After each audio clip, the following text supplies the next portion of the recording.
ඔව් සුබ දවසක් වේවා කියලා ප්‍රාර්ථනා කරනවා මගේ යාළුවෝ ඔක්කොටම. T Solution YouTube channel එකට ඔබ සැම සාදරයෙන් පිළිගන්නවා. ඔව් මගේ අද පළවෙනි වීඩියෝ එකෙන් මම අද කතා කරන්න යන්නේ zigzag machine එක කොහොමද error mark එකක් ඉවත් කරගන්නේ කියලා. ඔව් අපි වැඩි වෙලා ගන්නෙ නැතුව වැඩි වෙලා කතා කරන්නේ නැතුව ඉක්මනට යමු වීඩියෝ එකට.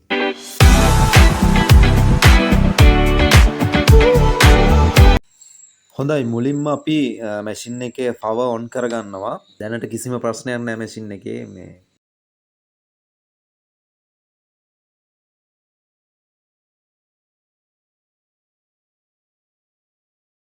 රෙඩි මූඩ් එකට අපි ප්‍රෙස් කරනවා. ඔව් දැන් ඔයාලට පේනවා 924 එරර් එක වැටලා තියෙනවා. ඔව් මැෂින් එකේ කිසිම ක්‍රියාවක් සිදු වෙන්නේ නැහැ. ඔව් මැෂින් එක අපි දැන් බලනවා මැෂින් එකේ සාමාන්‍යයෙන් ඔය එරර් එක එරර් 924 එනවා නම් එන්නේ ගොඩක් දුරට එක්ක මෝටරේ ප්‍රශ්නයක් වෙන්න ඕන ස්ටර්පර් මෝටරේ ප්‍රශ්නයක් එක්ක PCB එකේ ගැටලුවක්. අපි මුලින්ම මෝටරේ ගැටලුවක්ද කියලා බලන්න මුලින්ම අපි මෝටරේ චෙක් කරලා බලනවා. මේ මෝටරේ මගින් තමා පීඩොක් එක ඉදිරියට පිටුපසට ගමන් කරන්නේ. ඔයාලට පේනවා ඇති.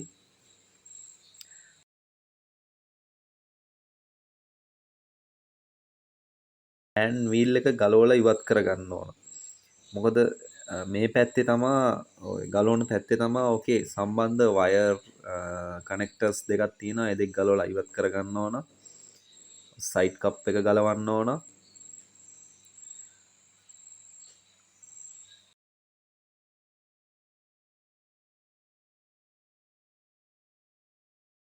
සයිඩ් කප් එකේ ඇන හතරක් තියෙනවා. ඒ ඇන හතරම අපි ගලව ගන්න වෙනවා.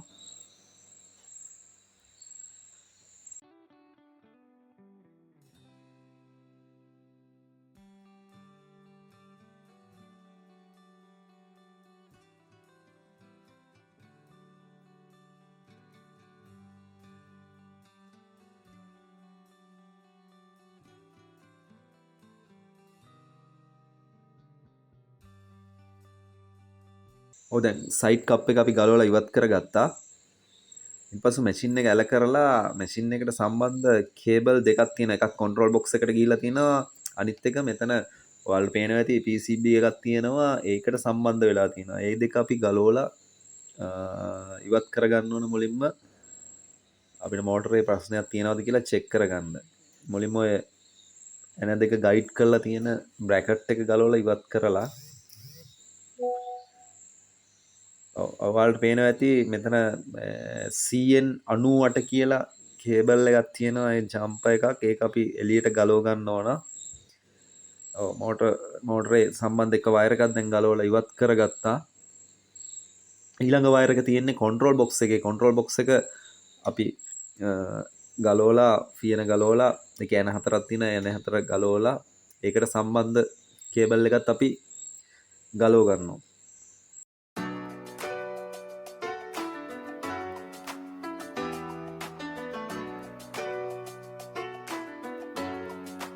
ඔයාලට පේනවා CN21 කියන කේබල් එක අපි ගලවලා ඉවත් කරගන්නවා. CN21 කියන්නේ මෝටරේට සම්බන්ධ කේබල් එක.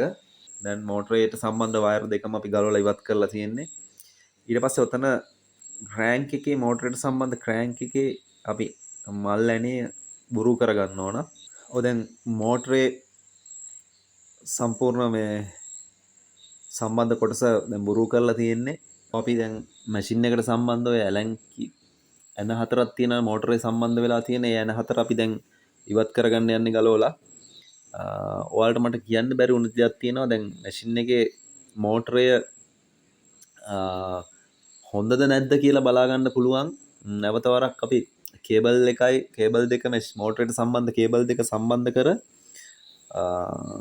චෙක් කරලා බලන්න පුළුවන් මැෂින් එක. ඒ කියන්නේ මැෂින් එකේ මෝටරේ හොඳයි නම් සාමාන්‍ය මෝටරේ කැරකිලා වටයක් කැරකිලා ඩිස්ප්ලේ එකේ ඕකේ කියලා වැටෙනවා. සාමාන්‍ය මෝටරේ හොඳ නැත්තම් මෝටරේ කැරකෙන්නේ නතර වෙලාම තිබිලා NG කියලා වැටෙනවා. ඒ කියන්නේ සාමාන්‍ය no good කියලා ඩිස්ප්ලේ එකේ පෙන්눔 කරනවා.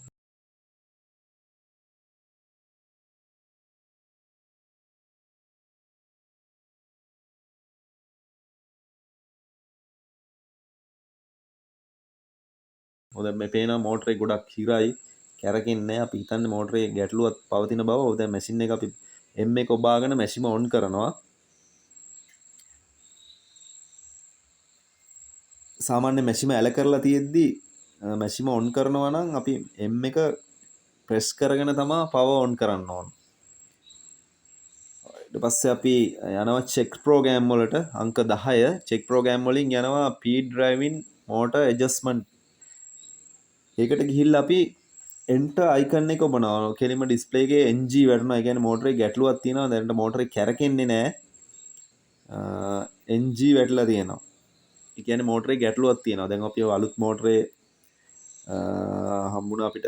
ඒක අපි අලුතෙන් පාර්ට් නම්බර් ඔක්කොම තියෙනවා. ඔව් අපි දැන් බලමු මෝටරේ සවි කරලා මේ මෝටරේ හොඳයිද නැද්ද කියලා අපි මේකත් චෙක් කරලා බලමු. මුලින්ම අපි කේබල් දෙක සම්බන්ධ කරනවා. මුලින්ම කන්ට්‍රෝල් බොක්ස් එකට වයර් එක සවි කරනවා. CN21 කියන සොකට් එකට වයර් එක සම්බන්ධ කරනවා.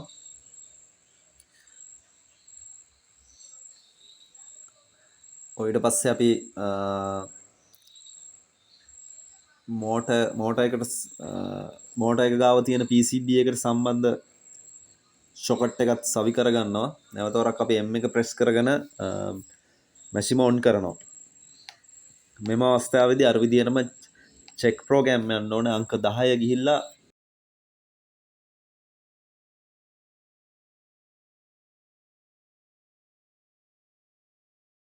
චෙක් ප්‍රෝග්‍රෑම් යනවා. P driving motor adjustment යටතේ චෙක් කරලා බලනවා. enter icon එක ප්‍රෙස් කරනවා. ඔයාලට පේනවා ඇති මෝටරේ කැරකෙනවා. මෝටරේ හොඳයි නම් ඕකේ කියලා වැටෙන්න ඕන ඩිස්ප්ලේ එකේ. ඔයාලට පේනවා ඇති මෝටරේ හොඳයි. ආයෙවා නැවත වරක් අපි පොඩි ඔයාලට කැරකෙන්නවා බලා ගන්න ඕන හින්දා පොඩි ටේප් එකක් ඇලෙව්වා. බලමු ඕකේ කියලා වැටෙයිද කොහොමද කියලා. ඔව් මෝටරේ හොඳයි දැන්. අලුත් මෝටරේ ගැටලුවක් නැහැ. හොඳයි එහෙනම් අපි බලමු මෝටරේ කොහොමද අපි දැන් මැෂින් එකට සම්බන්ධ කරගන්නේ. ඔයාලට පේනවා ඇති මෝටර ෂාෆ්ට් එකේ පොඩි ෆ්ලැට් කට් මාක් එකක් තියෙනවා. ඒක අපි සවි කරන විදිය දැන් ඔයාලට මම පෙන්නන්නම්. ඔය ෆොටෝ එකෙන් පෙන්නන විදිහට අර ක්‍රෑන්ක් එකේ කට්ටෙට ෆ්ලැට් පැත්ත සමාන්තර විය යුතුයි. ඔයාලට පේනවා ඇති ඔය ෆ්ලැට් ෂාෆ්ට් එකේ තියෙන කට් මාක් එක. ඕන අපි දැන් මෝටරය මැෂින් එකට සම්බන්ධ කරගන්නවා. මුලින්ම අපි මෝටරයට සම්බන්ධ N4 තද කරගත යුතුයි.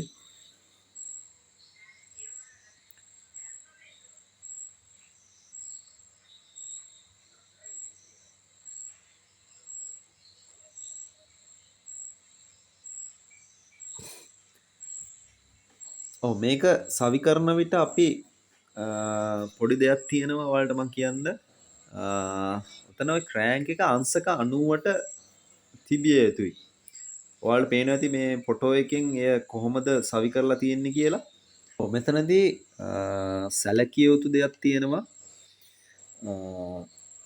අපි දැන් තාම ඇනේ තද කරලා නැහැ මල් ඇනය.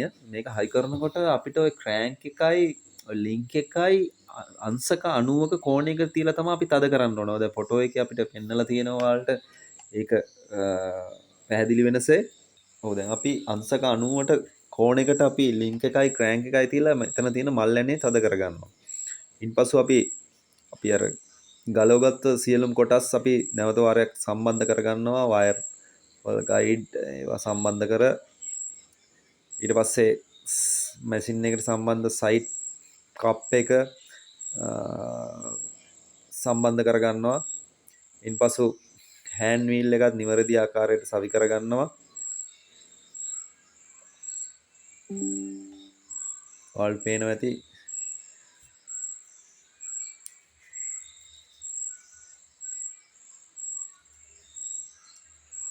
ඉන්පසු අපි මුලින්ම කරගන්න ඕන ස්ටිඩ් ලෙන්ත් එක 0 කරගන්න ඕන. ඊට පස්සේ අපි බලනවා මුලින්ම 0 කරාම මෙයා ෆීඩ් වෙන්න බෑ කිසිම හේතුවකට. එක තැන නීල් එක බහින්න ඕන එක සිදුරෙන්. A4 කොලයක් අපි තියලා පෙන්නන්නේ ඔයාලට. එක වඩාත් පැහැදිලි වෙන්න. මේ අවස්ථාවේදී ඒපෝකොලය ඉදිරියට ගමන් කරන්න බෑ කිසිම අවස්ථාවක. මොකද බිඳුවේදී ඒපෝකොලය සිදුරු කරගෙන යන නීඩල් එක ඒ සිදුරෙන්ම හපව් වෙන්න ඕන. ඩිස්ප්ලේ එකේ අපි ස්ටිච් අගය බිඳුවට දාලා තියෙන්නේ. නමුත් මෙයා ඉදිරියට ගමන් කරනවා. ඒ කියන්නේ දැන් මෝටරේ අපි පොඩි සෙටප් එකක් තියෙනවා කරන්න. ඒක සෙටප් කරන ආකාරය බලමු කොහොමද කෙරෙන්නේ කියලා. මුලින්ම M එක ප්‍රෙස් කරගෙන ඉන්නවා බීප් නාද දෙකක් එනකන්. ඊට පස්සේ චෙක් මූඩ් ගිහිල්ලා අංක 4ට යනවා. ගිහිල්ලා මෙතන පෙන්නලා තියෙනවා පොඩි වැලියු එකක් අපිට ඉදිරියට යනවා නම් මැෂින් එක ඉදිරියට යනවා නම් අපි අගේ වැඩි කරලා බලනවා. පසුපස එනවා නම් අපි සාමාන්‍යයෙන් ඍණ අගයක් තමයි දාන්නේ. මුලින්ම දාලා අපි මැෂින් එක චෙක් කරලා බලනවා කොහොමද කලින්ට වඩා අපිට ඔයාලට පේනවා ඇති දැන් ඉදිරියට ගමන් කරන ප්‍රවණතාවය පොඩ්ඩක් අඩු වෙලා තියෙනවා. නමුත් තාම හරි නෑ මැෂින් එක තාම ෆීඩ් වෙනවා. A4 කොලේ තාම ෆීඩ් වෙනවා. අපි නැවත වාරයක් මෙය චෙක් කරලා බලනවා. අපි අගේ තා පොඩ්ඩක් අපි වැඩි කරගන්නවා. ඔයාලට ඕක වැඩි කරන සාමාන්‍යයෙන් අපිට හෝල් එක A4 කොලේ සිදුරු කරන් යන හෝල් එකකින් නැවත වාරයක් නීල් එක බහින විදිහට අපි ඕක එක තැනම හැෙන විදිහට මැෂින් එක සෙටප් කරගන්න ඕන. තාමත් පොඩි ප්‍රමාණයක් තියෙනවා. දැන් ගොඩාක් දුරට මම හිතන්නේ නිවැරදි. නමුත් තාම හරි නෑ. තා පොඩ්ඩක් අගේ අපි වැඩි කරලා බලනවා.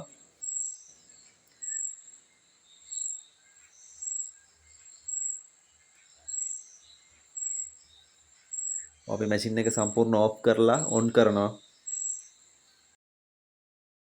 දැන් මැෂින් එකෙන් අපි ඔයාලට පේනවා ඇති දැන් අපි එකතු කරලා තියෙන අගේ ටිකක් වැඩි වාගේ නම් මැෂින් එක දැන් පසුපසට ගමන් කරනවා. ඔය දැන් අපි කරන්න ඕන තව ටිකක් අපි වැඩි කරපු අගය අඩු කරන්නයි ඕන. සාමාන්‍ය 35 38 වාගේ අගයක් අපි දාලා බලන්න ඕන මුලින්ම. මෙයා මොකද වෙන්නේ කියලා බලන්න. ඔයාලට පේනවා ඇති මම හිතනවා දැන් සිදුර ඇනෙන සිදුරෙන්ම හපව් එයා එනවා. නමුත් තව පොඩි ප්‍රමාණයක් තියෙනවා කියලා අපිට හිතෙනවා. 38ට අපි දාලා බලනවා.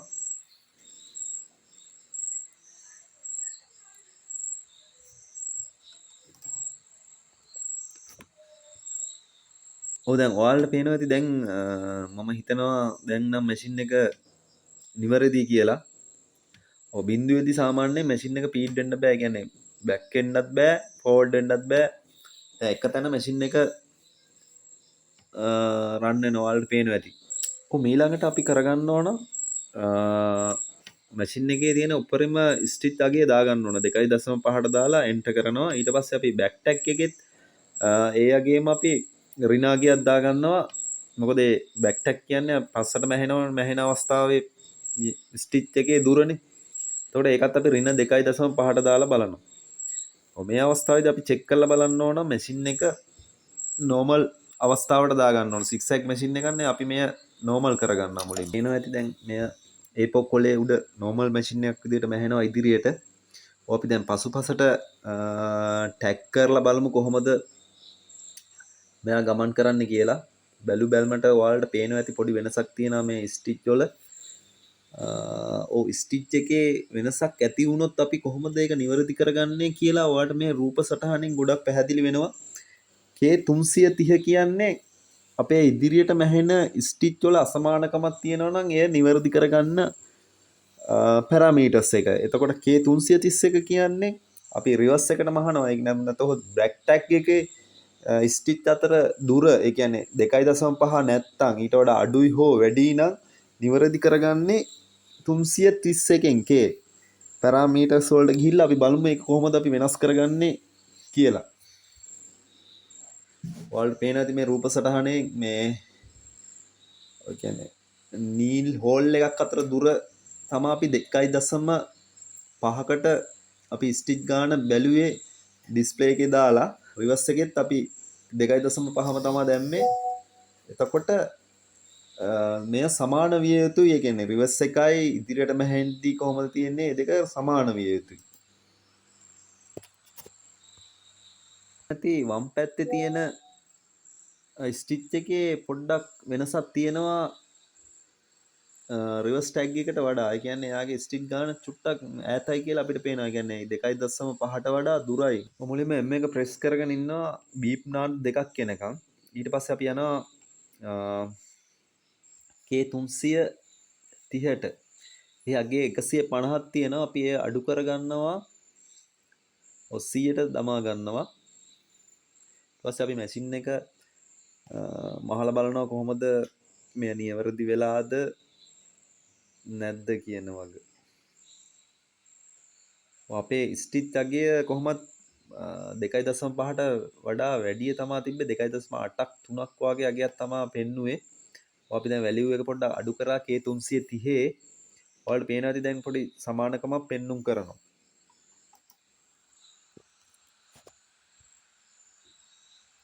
ඔව් දැන් ඔයාලට පේනවා ඇති මැෂින් එක 100%ක් නිවැරදි වෙලා තියෙන බව. ඔයාලට දැන් මැෂින් එක 924 ආවොත් කොහොමද මේ ගැටලුව විසඳා ගන්න ආකාරය අපි මේ වීඩියෝ එකකින් ගොඩක් පැහැදිලි කරා. කියන්නේ මෝටරේ මාරු කරන අවස්ථාවේ ඉඳන්ම ඔයාලට ස්ටෙප් බයි ස්ටෙප් අපි පැහැදිලි කරා. මම හිතනවා මේක ඔයාලට ගොඩක් වටිනා වීඩියෝ එකක් වෙයි කියලා. ඒ හින්දා මගේ වීඩියෝ නිතරම මම අප්ඩේට් කරනවා ඔයාලට මේ වගේ. මාත් එක්ක රැඳී සිටින්න T Solution YouTube channel එකේ. ගොඩක් ස්තුතියි.